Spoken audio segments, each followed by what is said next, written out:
Hello mga tol, dito na naman tayo at gagawa tayo ng tukwat baboy. Ganito yung style ko sa pagluluto ng tukwat baboy. Papakita ko sa inyo kung paano ko ginawa. Dito mga tol, bumili ako ng isang buo na maskara ng baboy, no? May kasama siyang dila. Yan, masarap kasi pag may kasamang dila. Saka nagdagdag po ako ng konting atay. Yan, mas malasa kasi pag may atay. So ang ginawa ko rito, sinilaban ko siya muna para matanggal yung mga natitira niyang mga balahibo sa balat. Tapos saka ko siya nilinis. At ito, na-ready na natin. Tapos na siyang malinis. At pakukuluan ko na siya. Pakuluan ko muna siya ng isang kulo. Tapos para matanggal yung dumi ng karne. Saka bago natin siya pakukuluan ulit para palambutin na.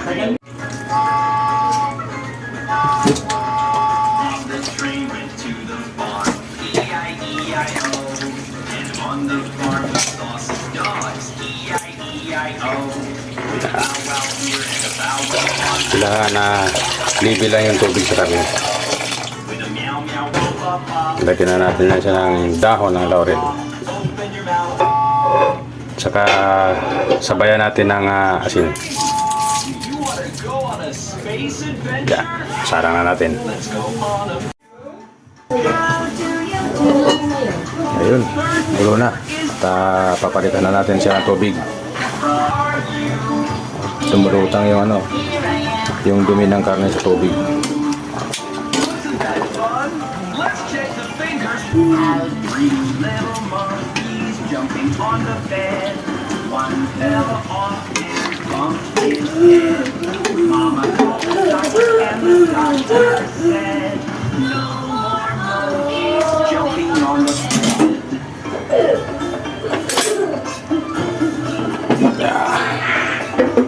Tapon na natin to.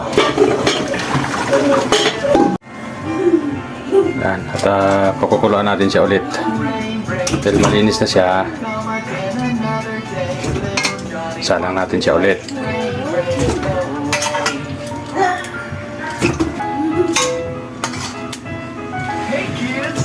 Yan.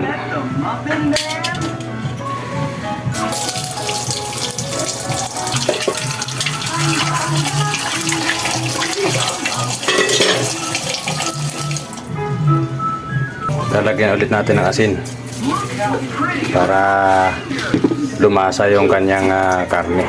Mag-absorb yung asin doon sa karne niya habang pinapalambot natin siya. Lagyan din natin ulit ng dahon ng laurel yan.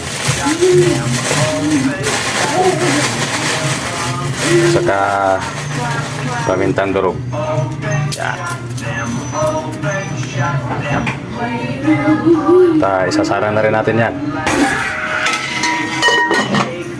Ito naman ang tokwa. So habang pinapalambot natin yung karne at ipiprepare na natin yung tokwa para ipiprito natin.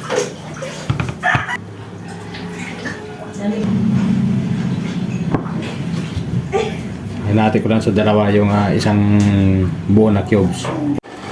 Yan, at nahiwa na natin yung tukwa. So yung isang buo na cube ng tukwa, hinati lang natin sa dalawa para iprito natin.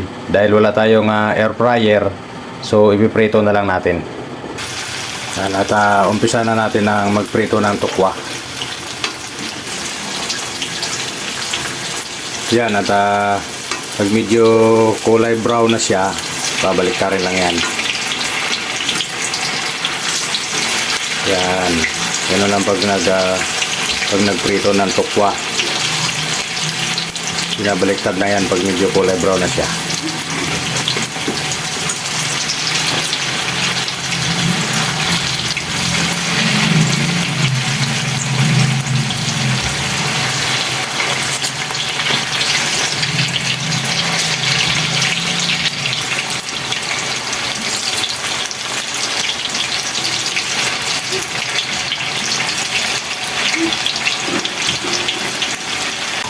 Yun, at pag parehas na yung kulay niya, so ibig sabihin luto na yan.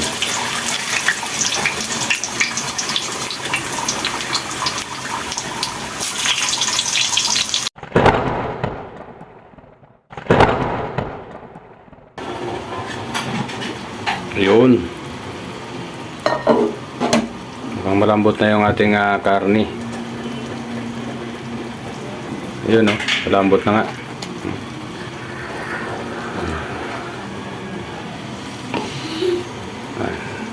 Malambot na yung ating karne. So, okay na ito. Ayun, at tatanggalin na natin siya rito sa pinagkuluan niya para palamigin at saka ipiprito na lang natin. Kasi mas maganda sana kung meron tayong air fryer eh. Kaso wala tayong air fryer kaya iprito na lang natin siya.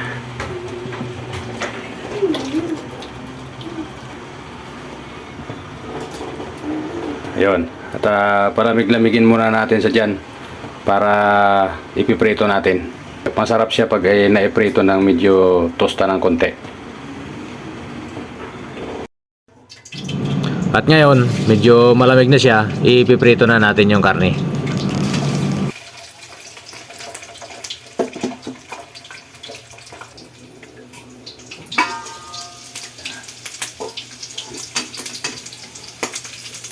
Yun, sakto. Ganito lang siya pag piniprito. Medyo tosta lang ng konti yung kanyang balat.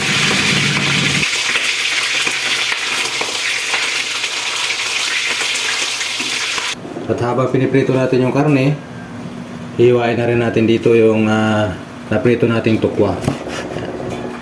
Yung hiniwa natin kanina na 2 hiwa ang isang cube, so ngayon gagawin na nating 6.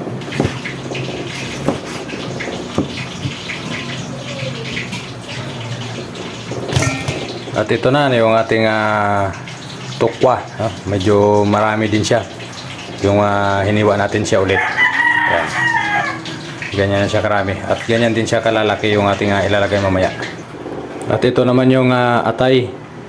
Hindi ko siya sinama sa pagpakulo doon kanina sa mga karne. Kasi matigas na siya pag napakuluan na. Gusto ko sariwa lang siya na ipiprito. Nilagyan ko lang siya ng asin. At ito na, at tapos na nating iprito yung maskara, no? At hihiwain na natin. Maganda yung pagkaprito niya, medyo malutong ng konti yung kanyang balat. Ganito lang yung paghiwa natin.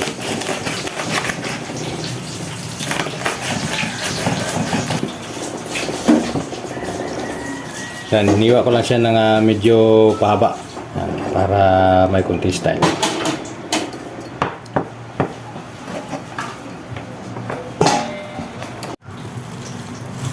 At ito na, tapos na nating hiwain yung ating mga karne, no? Yan. Lalagyan na natin siya ng asin. Lagyan natin siya ng timpla. Asin.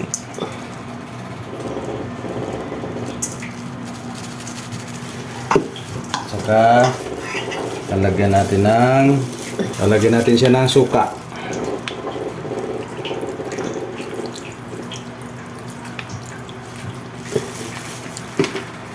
Lagyan natin siya ng kunting oyster.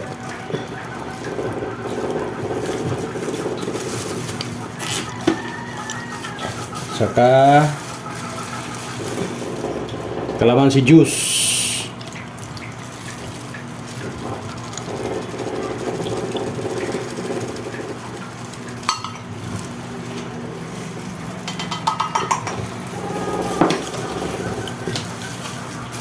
Saka ito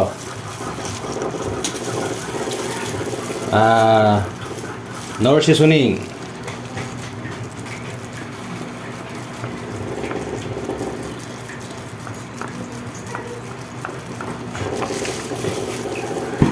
Saka bigyan natin siya ng pamintang powder. Yan.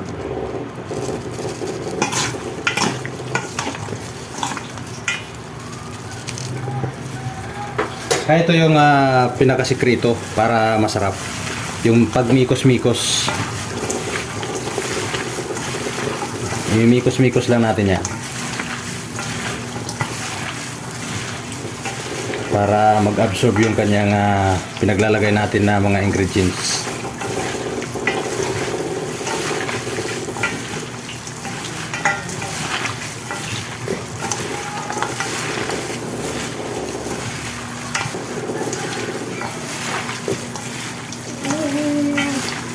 Pagkatapos natin mikos-mikos,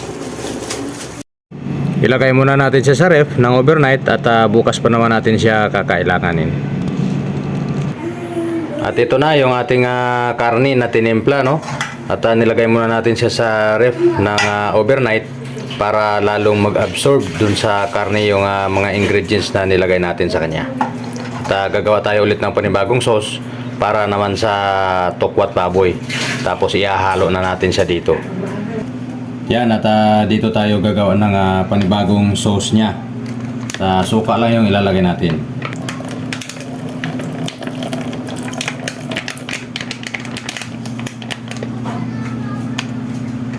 Tapos lagyan natin ng soy sauce.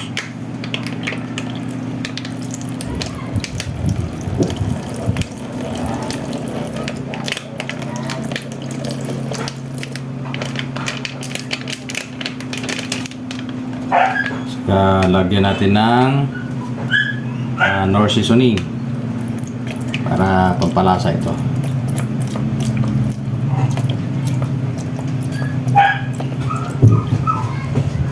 Saka oyster sauce.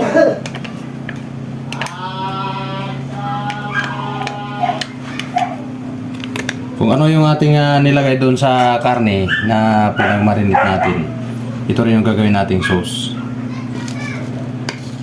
Lagyan natin ng asukal.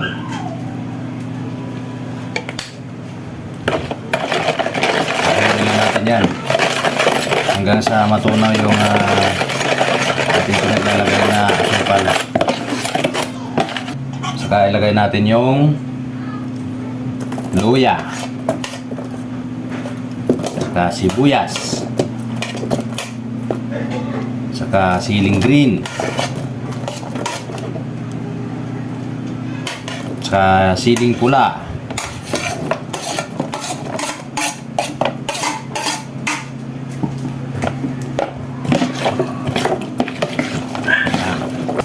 ilalagay na natin yung ating pinirito na tokwat baboy.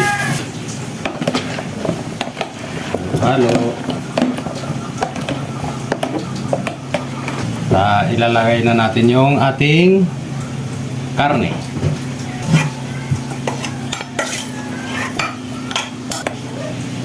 Haluin na natin yan siya.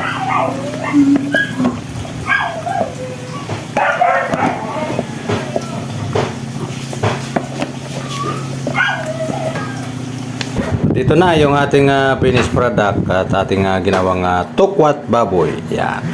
Kain na tayo mga tol.